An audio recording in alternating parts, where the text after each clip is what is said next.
My name is Jocko Vanneker. I'm the founder of Winning by Design. And in today's session, I'm going to talk about the difference between scalability and sustainability. This is material I presented this year at the RevCon conference in October 11 and 12, but I want to start sharing that with you to a more broader audience. It starts off with the following concept. In 2011, famed investor Mark Andreessen brought out and came out with the quote, "Software is eating the world." And in it, he mentions that, like the software in the future, many companies will become software companies. Many of you recognize that that has happened today. We have an incredible amount of companies that are selling software. But what is often missing is a key and vital piece. It is the piece that this is because of recurring revenue that enabled it.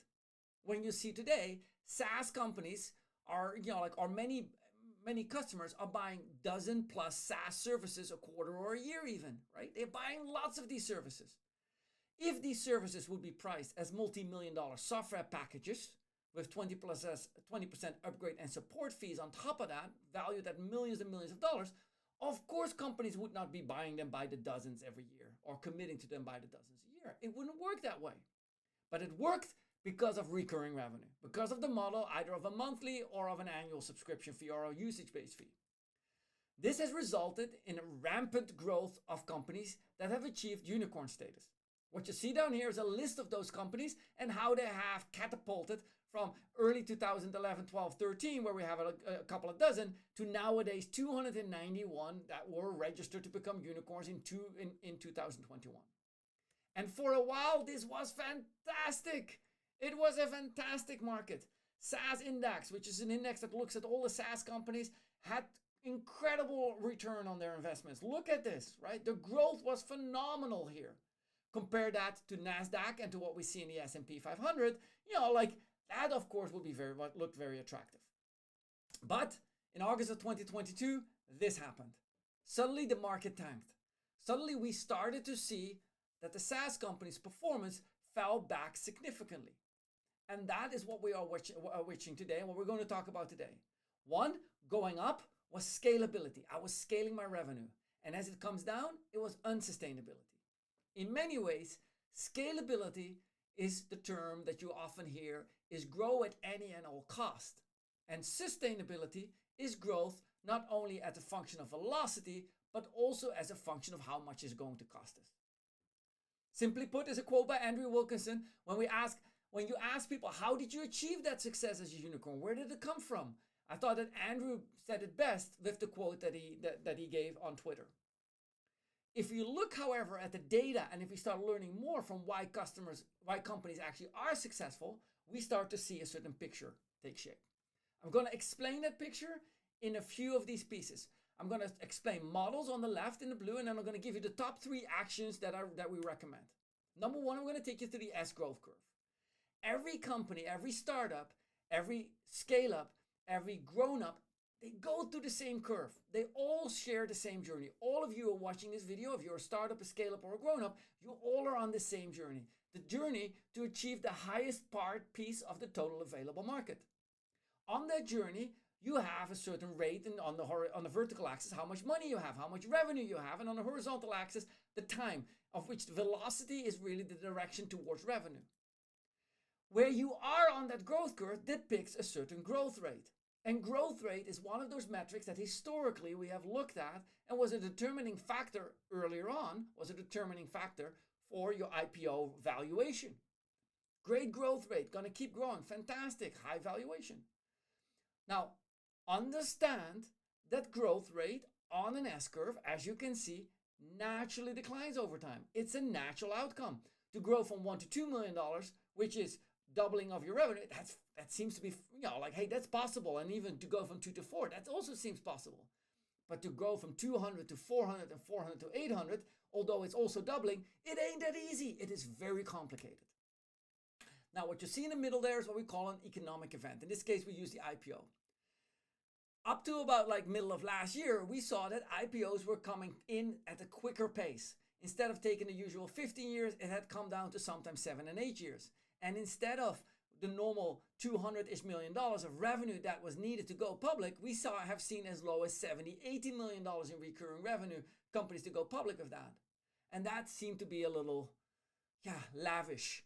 Today, we see that the trend is once again back to $200-300 million in revenue.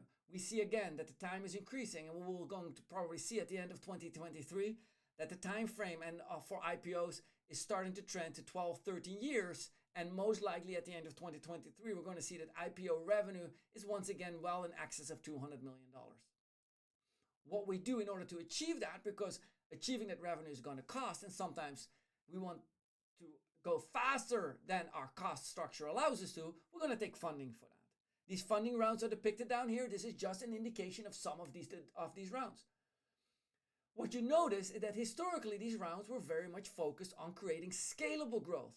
And that was growth at velocity. If I give you more money, can you grow faster? That's what you see depicted down here. And companies said, yes, hire more salespeople. Apply more of these funds to marketing to generate more leads. And I want you to understand that most of those costs, after the product has been created, a lot of those costs are going to what we call GTM, go to market, which primarily means leads and salespeople. And as a result, a lot of those costs went to scalable growth.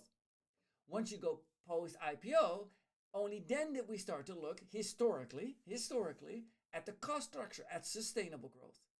But what we see per today is that that market is changing. That mindset is changing. What you'll see here is an example that what I want you to think that you're somewhere in this model down here. You're right at that IPO, right before IPO. Let's call it you're in this E round. And in this E round, let's say you have $180 million in revenue, and you're going to get, let's go all out. You get a $100 million round to funding. Now your growth is declining. And if I ask you, what will you do with that money? What do you think most companies will do with that? Then you would say most people will hire more salespeople and invest more in marketing. Because the growth rate is coming down. You told me that growth was a determining factor for my valuation, so I'm going to pour money in to grow faster. With that, the acquisition cost goes up. The more money I spend on salespeople to acquire, but my growth is going down. The more money I spend on marketing campaigns, my MQL costs go up. The more I do that, my costs go up. Why? My growth rate is going down. So now while my costs are going up, I'm going public, and my growth rate is going down. That, ladies and gentlemen, is what is depicted in this picture. That is, hey, I can still scale my revenue because doubling my sales team, I'm still going to get 1.6 times more growth out of that, or 1.6 times more new deals. But it comes at an increasing cost that is no longer sustainable. It has become unsustainable. That is the problem we're trying to depict down here. And what you'll see is that sustainable growth no longer is a requirement that we're going to take a look at post-IPO, but sustainable growth has now started to occur as early as $10 million in revenue. And I can explain to you where that comes from. It takes years, 2 to 3 years, in order to switch from a very much mindset where I'm acquiring revenue, where I'm selling deals, like right here, selling lots of deals, A, B, C round. That, where I'm selling a lot of revenue being sold. But as soon as I go down here in these rounds, suddenly it's going to take me, in order to get here, I need customer success. I need customer success up here. And that development can take me 2 years to get there. So that means that today we are advising our companies to start looking into sustainable growth once they surpass $10 million, and to have a plan in place at about $15 to $20 million in recurring revenue. That was the S growth curve, and giving us an idea on what we need to take a look at. What I'm going to do next, I'm going to show you some of the historic breakpoints and how this is accelerating today, and why you need to look at certain metrics today. What I'm going to do is I'm going to show you this particular chart. This chart is that same S curve I showed before, but now let's say I got 100 seed-funded companies with $1 million coming in. And what I'm going to show you is that every time I go through a particular zone, I'm going to lose. So I got 45%, I lost 55% in that first startup phase. I lost 27% later on. And as I grow through that curve, I'm losing more and more. And finally, I'm ending up with approximately 1 in every 50 companies reaching a form of an IPO, and 1 in 100 companies actually being able to successfully sustain that post-IPO. That means that there's a lot of breakpoints. these breakpoints, the success rate is dropping significantly. Where does that come from? What you'll see here is the most common breakpoints. The first one is the lack of a product market fit. Somewhere in between there is also the ability to switch away from the what they call a founder sales mode or founder CS mode. Founder sales is where a founder is so much involved in sales that the sales team can never create a process that is repeatable. That's what you get out. You need to get out of that at about like $2, $3, $4 million. Otherwise, you get stuck in that like $5 to $10 million range. By the way, for PLG companies, it is not founder-led sales. It is founder-led customer success. It's where the founder is on Twitter and still, over the weekend fixing bugs so that because it was fouled by a Twitter user on over the weekend, right? That like PLG has it more of a founder-led encoder. But you'll see down here is different kind of modes. We see product market fit, then we see another breakpoint, go-to-market fit. Then you need to hold up to the churn. We see that gross retention, revenue retention is important. You need to launch another GTM, another go-to-market motion. You got your first sales team. Maybe you want to sell online, or maybe you had a PLG motion and you want to have an enterprise team. Then you get to net revenue retention and so on and so forth. These are breakpoints we have historically seen. The key to this is that these breakpoints are cumulative. They're happening on top of each other. So you can't, when you're working on churn, forget that you have to have product market fit. They need to be tackled onwards. What we see as it relates to sustainability, that these factors, these breakpoints that you see down here, I got to get that founder-led sales mode under control, right about at 1 to 5 million. I got to get a data model in place, right about 5 million.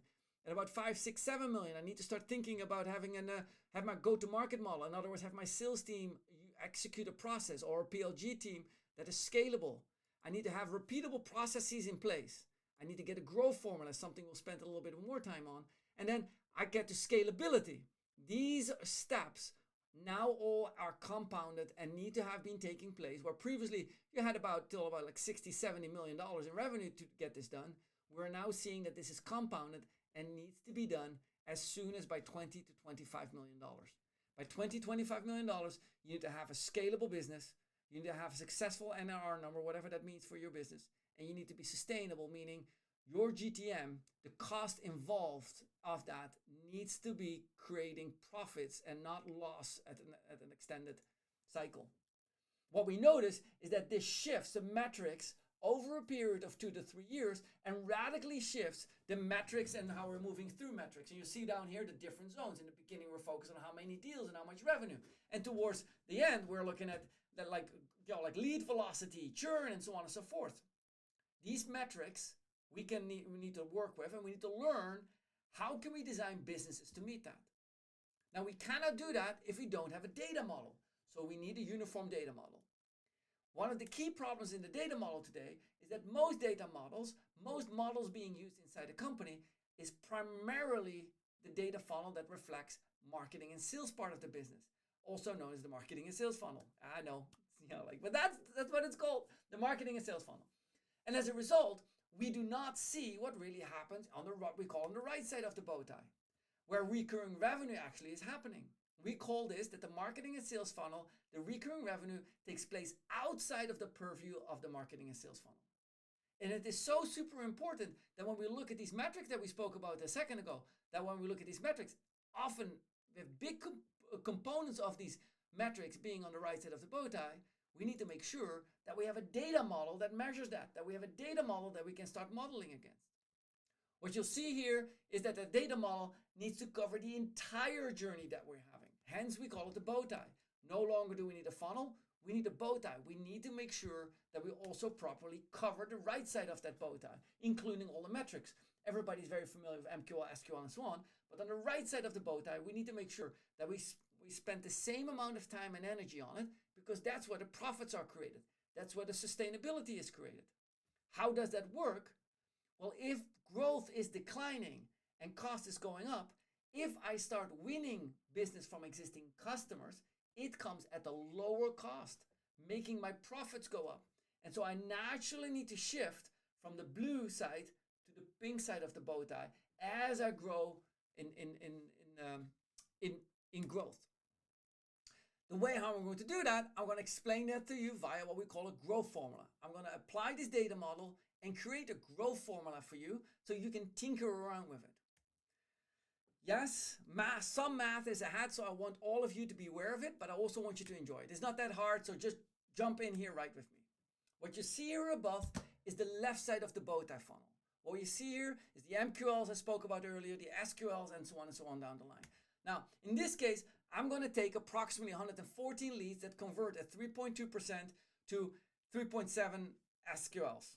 What is that SQL? There's no handoff rate. Not everything gets qualified, so not everything makes it through. 3.1 makes it through. Salesperson says, okay, I'll work with those 3.1 leads, takes 30%, 32% win rate, and approximately comes in at a 1.1 win. That, with a 23% discount, results in an $18,000 revenue stream, annual revenue stream. Now, what I'm going to look at is I'm going to look at a 32.3%, okay? What we see is that was the 32.3% that we averaged over the past 18 months. And so we assume that we're going to build on that. But when we take a closer look, what we are noticing, something very specific. And I'm going to look at this here. What we see down here is that, for example, in enterprise, that red line down there, in enterprise, let me zoom in. Why not? In enterprise, that red line down there, you see that win rate was coming down. And I said to you a second ago, the average was let's say 32.3% over the past 18 months. But that is not really valuable because it has come down in the past 2 months. That win rate has come down to 29% or maybe even to 28% as you see the line decline. That information, that 32%, is as valuable as me trying to calculate how much gasoline I will consume, how much money I need to pay in gasoline, driving from San Francisco to New York, using the average gasoline price over the past 2 years. Considering the current price at the pump, it is ridiculous to use the average price of the last 2 years, but because whatever I had to pay this morning is way more indicative of what the average is. That's the reason why these numbers are so important. There are trends within these trends. Second thing that we see, and the reason why is this so important, these have a marginal impact on each other. Fewer leads generally leads to a tighter qualification, higher discounts, lower win rate. As all these things compound, they create high volatility. What you'll see when you see all these metrics slightly decline, that $18,000 with marginal changes all across, marginal decline, suddenly becomes $12,000, $10,000, $9,000. That is the level of why you need to understand the growth formula. You need to understand how this works. Now, like I said earlier, it ain't complete if I don't include the right side of the bow tie. And so I need to make sure I got the right side of the bow tie also included in this. What you'll see down here is that if I take into account, let me dive in. If I take into account the retention and the expansion down here, that this $18,000 results in $111,000 in revenue. That is the growth formula. And that growth formula, the relationship between these two, that essentially indicates what we call scalability. That tells us, is this scalable? This is something for your interpretation to be had, right? Can I keep doing this? Can I keep rolling this? If these numbers, 32.3% are flat, it's scalable. If all these numbers are going down, it's probably not scalable. It's probably gonna, like you're going down, the airplane is turning its nose toward the mountain, right? And so what you'll see down here, which is up there, that is a basic formulation of a growth formula. How many leads does it take to create one win? What does that win brings you? And in immediate revenue and over the next 5 years. In order for us to calculate sustainability, I'm going to add what the cost is. What you can see, I can calculate how much money I spent on the MQLs because I needed 104. Let's say I spent $100 on MQLs. That means that I spent $11,400 on MQL generation, right? I don't know if I just calculated that right. I think it's $1,140. No, it's $11,400. And so I need to make sure that I calculate spending $100 per MQL and spending already $11,000 to generate $18,000. That's not sustainable. If I spend $10 on an MQL, in other words, I spent $1,140 on $18,000, that is scalable. That seems to be scalable, right? Or sustainable, sorry. That seems to be sustainable. I'm spending not too much money to generate that. Now, the same thing I can do in the cost to serve. I can calculate how many accounts on average, based on the time allocation a year, how much times the CSM, I can calculate the salary of the CSM, or I know the salary of the CSM, and can bring that back down to how much cost per account is spent on generating that 111. These two numbers are not that complicated to calculate. You can calculate it by division and multiplications, but you can get there. That gives us an idea, and we call it true CAC and true CTS. True CAC is effectively when we look at the salaries of the people, and not like regular CAC where we add up all of marketing and all of sales and divide that by the amount of leads from the previous month, quarter, and so on. We're looking at true CAC. True CAC means when we calculate out how much percentage of time, how much did we spend on an MQL, true CAC calculates the hard cost of it. True CTS calculates the hard cost of it. That allows us to determine if something is sustainable. Based on that growth formula right now that I just calculated, I can start running scenarios. And the power of scenarios is that it allows me to do things. So to give an example, down here you see, like my son is in a construction engineer at Cal Poly. And in this case, Cal Poly can run, and this is very normal for him, to run analysis and to see if the bridge will hold. And it's not necessarily, this is from his friend who is in this market, but he shows they can calculate this bridge will hold, this bridge will not hold. They calculate on basis of their formulaic descriptions, they calculate if the bridge will work or not. That is the same thing that I recommend that we do. If we have that growth formula, then what can we do with that? What can we calculate? Let's run scenarios. What happens if the leads get fewer and it impacts our increase in discount and it impacts our win rate and it impacts our churn and so on? What would happen? At which point in time would this run? Running these analysis is something that we love to do at Winning by Design, but I also want you to see is how necessary it is for you to do this.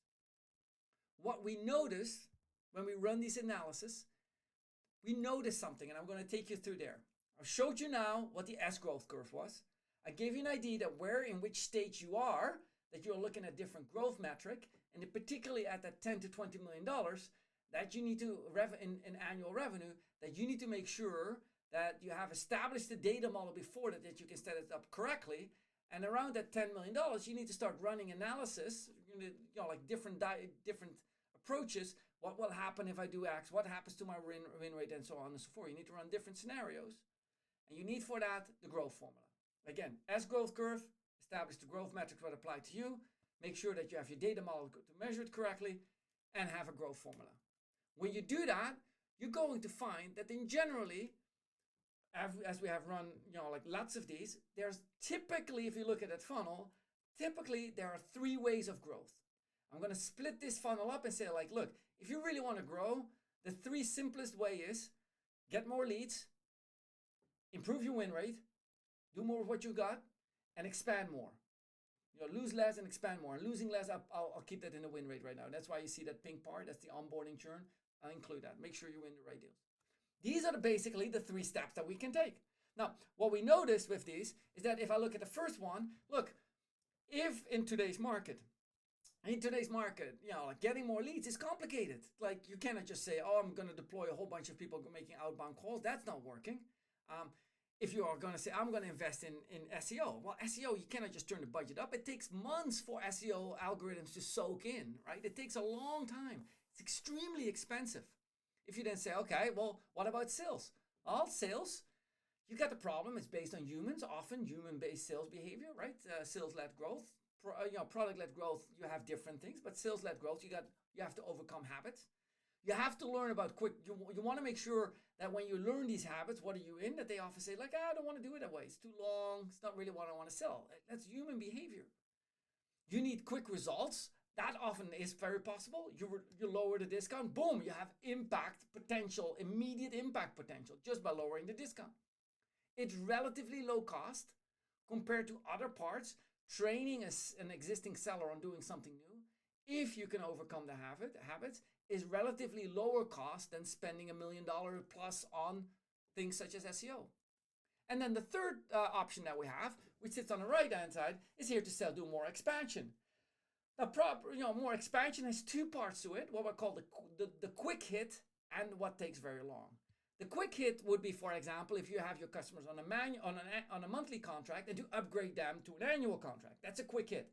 Quick hit is going to customers who are 8-9 months into their existing contract and getting them to renew at that particular point in time. It gives you an instant new revenue flow at an increased price or an increased package. For example, they're moving up from SMB to enterprise package. If you do it now, I'm going to cut you a deal. It can give you a quick hit if you want that, right? And typically this time of year, Q4, that may be a great option or maybe the only option. If you think more structurally, I want to really, work on my team to increase revenue. Like I said before, that shift takes a while. You cannot just, do that, and you cannot just reallocate your salespeople because then your client acquisition costs, your costs keep rising, and where originally your cost of expansion should be lower, you're not bringing the salespeople in, so that may not be an option as well. So your reorging and hiring is going to take long. It's going to be very expensive. Hiring people, expensive. If you look at these three and you say, Jocko, I need something in the next 3 to 6 months, then really your best option is to go out and to improve that win rate.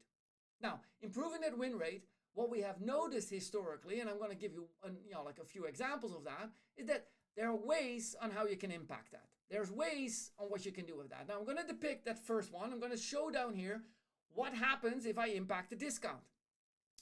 What you'll see here, I have a win, the same growth formula. I'm going to use that growth formula to start modeling things, right? And I say, hey, if I have a win rate of 32.3%, right?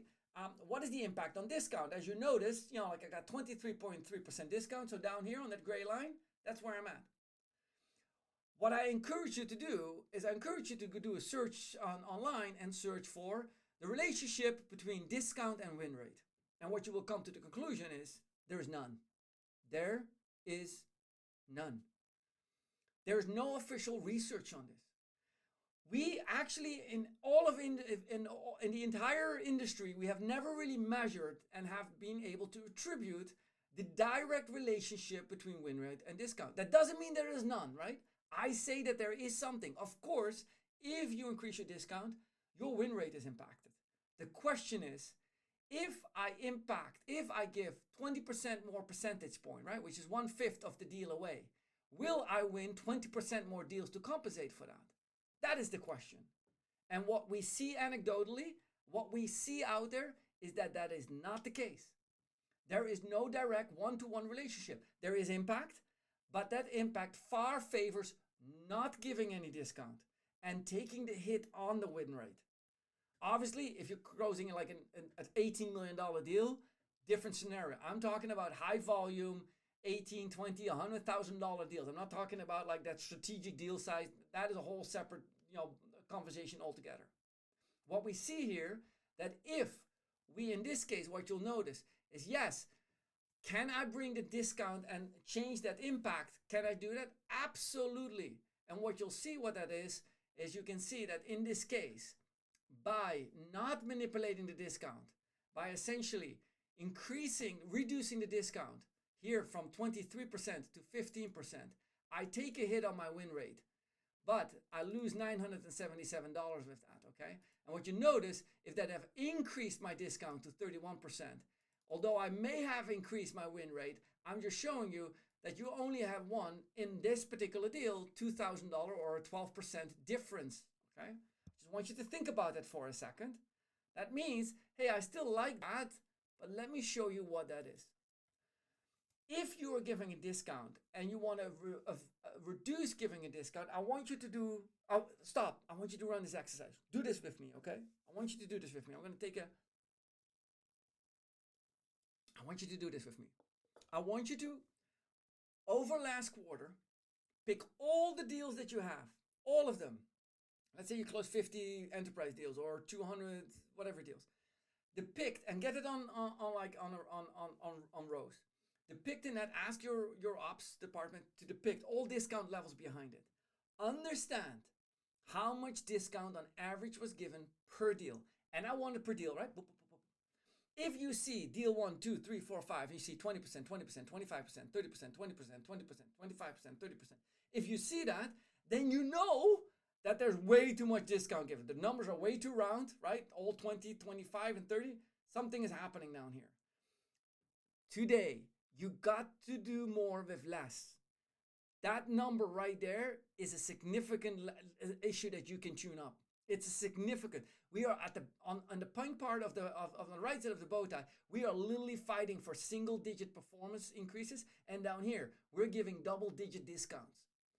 Now, how you do that is, I don't want you to think it's like, okay, we're gonna stop giving discounts. You cannot do that. It's just gonna wreak havoc in your sales organization.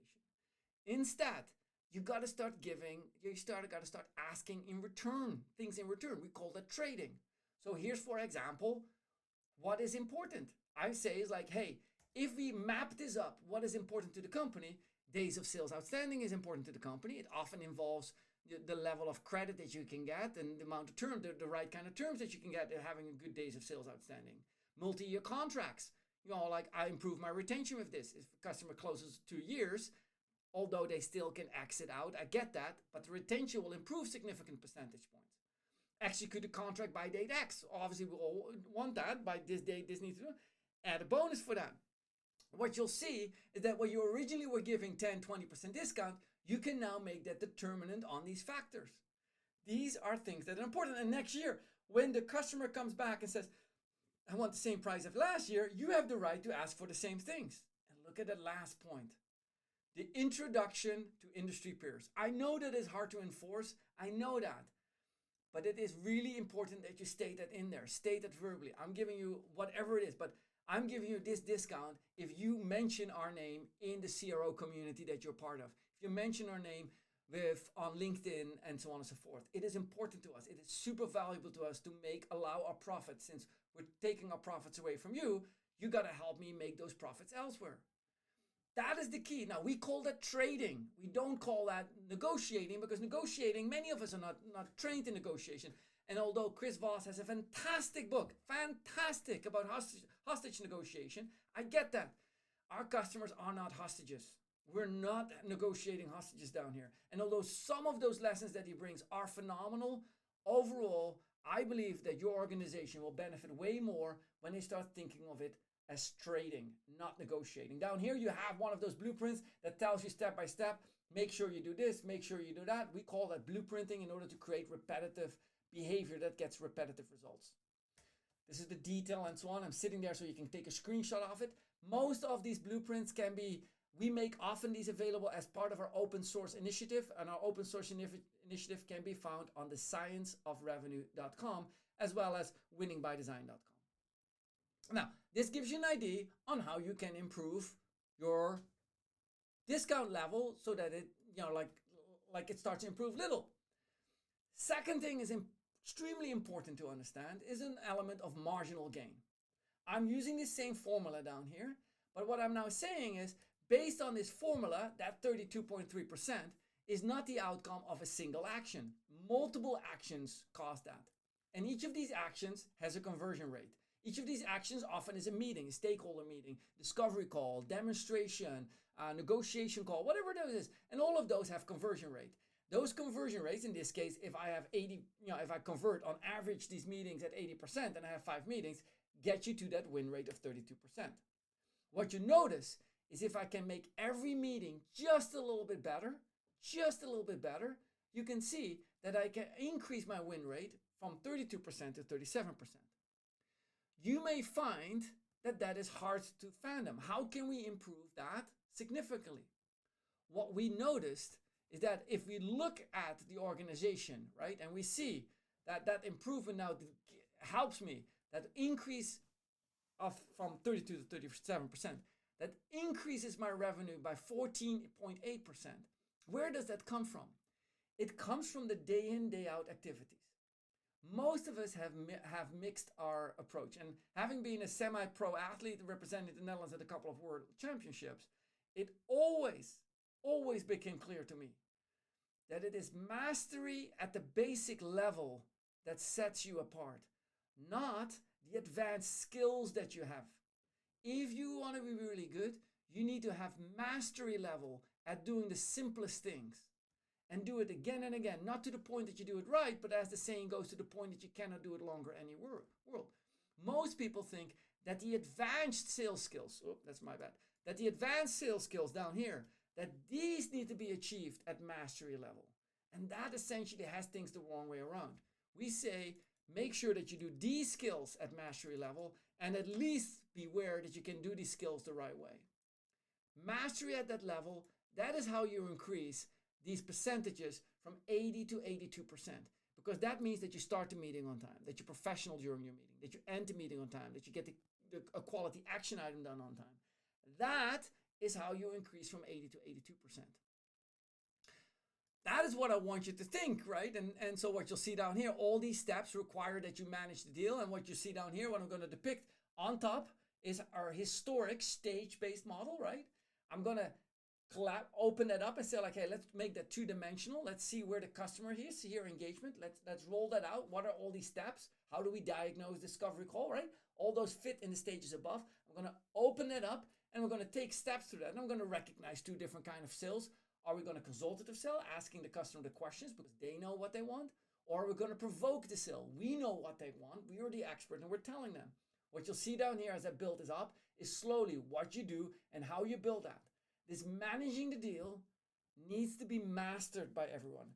Needs to be understood. Why do we do something X, Y, Z? This managing the deal by itself, not an individual task, just understanding the entire process and where it takes place, the ins and the outs, where the decision points are, is a critical skill set that is commonly no longer trained. Because we are sometimes just focused on get the paperwork, get the RFP submitted, or answer the RFP answer submitted, and so on and so forth. What you'll see that these skills combined, if you combine example 1 and 2, and remember, I had 2 different improvements. I had 14.8% improvement on one motion, and I had, if I combine both, right, I have 26.8% improvement. I just increased, if I was focused on bringing $1 million revenue in this quarter, I'm now bringing in $1.25 million-ish this quarter, right? I am just increased that revenue. Or, another way of looking at it, I was able to do $1 million with 75%-ish. Do I do that correctly? I think not, but 75% of the leads. That is what I want you to understand, okay? I want to bring that back to the 3 key actions that unlock all of this. Where do you start? How do you get this? Understand the S-curve and where you are on that S-curve to know what metrics are important for you. You do not need to worry about NRR if you're at $2 million in revenue. You do need to worry about net revenue retention when you're at $15 to $20 million in revenue. You do not look at the cost of acquiring a customer when you're trying to ramp up from $2 to $10 million. Absolutely not. That's what the investment dollars are there for. It is supposed to be costly. It's supposed to take you a lot more effort. That's the reason why you're doing that. However, as you grow beyond that, cost is becoming extremely important. Where you are in the growth model determines which metrics are important to you. In order to make sure that you can use some of these metrics and that you measure them accurately, you need a uniform data model. The marketing and sales funnel by itself is no longer good enough because recurring revenue takes place outside of the purview of the marketing and sales funnel. Super important to realize. And since much of the profits are generated there, with lifetime value, with churn, with upsell, with cross-sell, and so on, you need to completely include it in as much detail as you include the acquisition. I want to make sure neither is more important than the other. Both are equally important. Acquisition from both new customers and expansion from existing customers, the subsequent growth coming out of there is super important. You can grow what you cannot win, but if you are not growing what you win, you won't achieve your growth metrics like swimming upstream. And third, you need to establish the growth formula so you can run different scenarios, growth scenarios, to see the impact. You need to see these metrics over time. Are they declining? Are they going up? And as I depicted, if these metrics are compounding, you may be sitting on a highly volatile situation that can either, send you as the rocket depicts, straight to the moon and you're happy, or alternatively, this volatility, the same fuel that makes the rocket go really fast up, can also make everything go kaboom. 2 things I want to leave you with in today's session is 2 quick things that you can look at. We noticed there were 3 ways. Can I increase my leads? Can I increase my win rate? Or can I increase my expansion sales? 2 things I really want you to think about is please take a look at the discount ratio because I think there's some quick improvements to be made. and look at the impacts of marginal gain by looking at training your team. That was the session that I did today for RevCon. Again, a fantastic organization to be part of, something that you, if you're not a member of, you should definitely take a look at. With that said, I want to make sure that all of you have a fantastic day. This was Jocko. See you out there. Bye-bye.